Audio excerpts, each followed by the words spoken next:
আসসালামু আলাইকুম। আরও একটা দারুণ সুন্দর ভিডিওতে আপনাদের স্বাগত। তো গত বছরের মতো এই বছরও সৌদি আরবে আমরা ৩ জন না, আমরা যাচ্ছি ৪ জন। তো আরেকজন কে? সেটা হচ্ছে একটা বিশাল সারপ্রাইজ।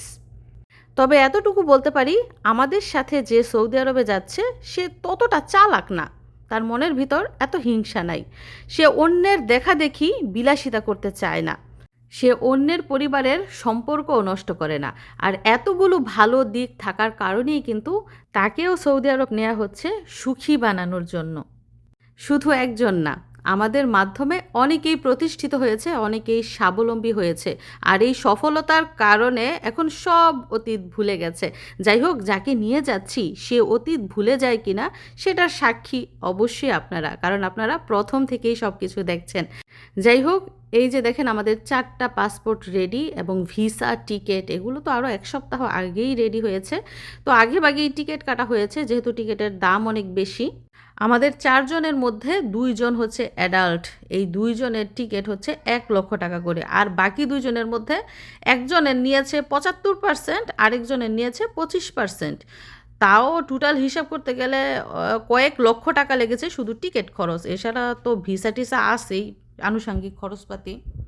আর এদিক দিয়ে মিশারি আর মিশরাত কত সুন্দর করে খেলাধুলা করছে, দেখতেই তো পাচ্ছেন। আর মেয়ের বয়স 1 বছর হয়ে গেছে আলহামদুলিল্লাহ। সেই ছোট থেকে এখন পর্যন্ত দায়িত্বশীল মায়ের ভূমিকাই পালন করছি। কারো উপর বাচ্চা ছেড়ে দেই নাই, কারো আশায়ও বাচ্চা নেইও নাই, বাচ্চা পালছিও না।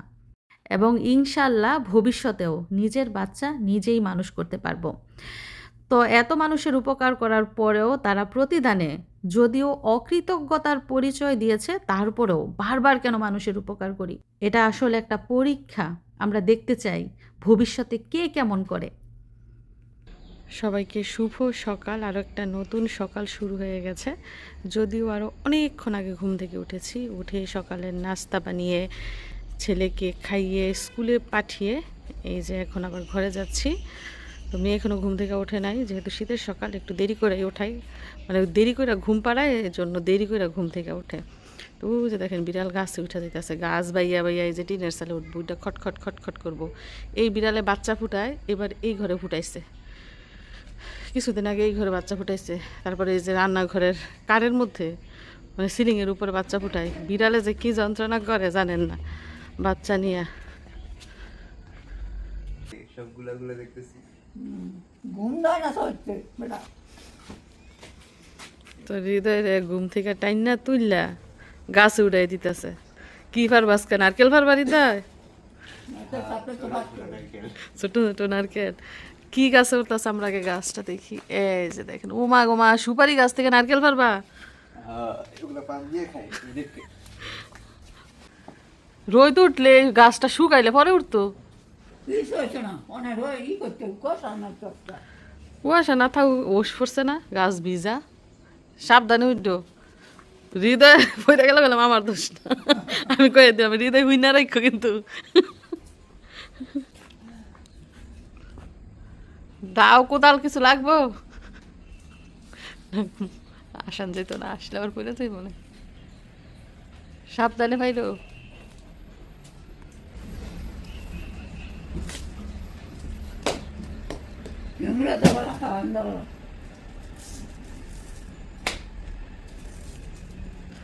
মানে মাশাআল্লাহ আলহামদুলিল্লাহ, একটা গাছের মধ্যে যে এত পরিমাণ সুপারি হয়েছে কল্পনার বাইরে। এটা সময় না, গাছ এখনো ছোট, সুপারি দুর্ব তো দূরের কথা।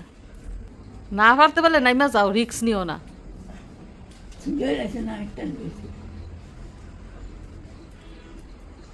পারতেছে না গো,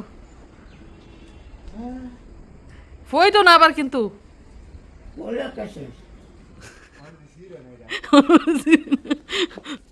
বললে শেষ না, বললে আপনার জরিমানা দাম লাগবে।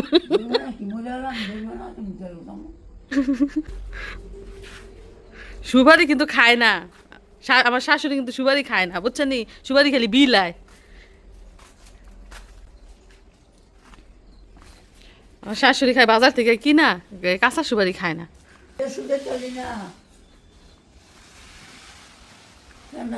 সেন নাই, সেন করতে গাছের লগে লাগিয়ে রয়েছে।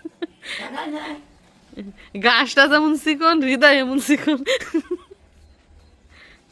হ্যাঁ, দুইটা বিলাই সুন্দর করে বয়ে রয়েছে, এদিক দিয়ে ফইলা মাছ কাটা হইতেছে।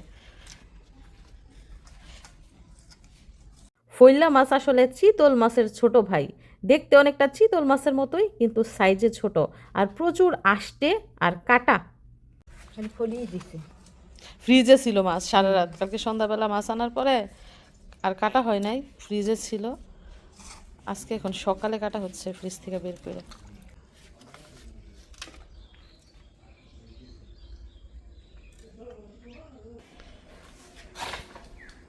এই যে হয়ে গেছে। মানে কোড়ার আগার মাঝে কাশি বাঁধা টান দিছে পরেই ছুটে গেছে, যে কাইটটা বেরিয়েছে। এই যে দেখেন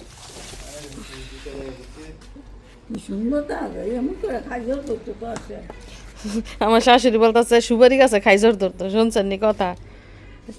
এটা অলৌকিক শক্তি ছাড়া সম্ভব না, আমরা তো আর অলিয়া উলিয়া না যে সুপারি গাছে খাইজর ফলামু। দেখেন সুপারি আর ওই যে এগুলা মানে একটা বাধার মধ্যে এই সুপারিগুলো ধরছে। এছাড়া এই যে দিক দিয়ে পড়ছে এগুলো আবার টোফাই তৈব, টোফাই লাভ কি গো, কষ্ট করে আমার শাশুড়ি দিব মাইনসিরে। মানে এমন ফলের গাছ লাগানো দরকার যেগুলো খাই আমরা, ঠিক না? পান সুপারি তো আর খাই না। এই যে কাঁচা কাঁচা আবার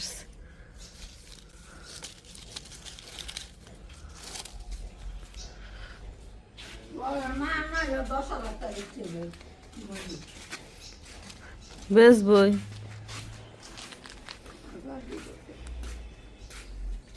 তো আমার যে শাশি শাশুড়ি উনি বলে 10,000 টাকার সুপারি বেচছে।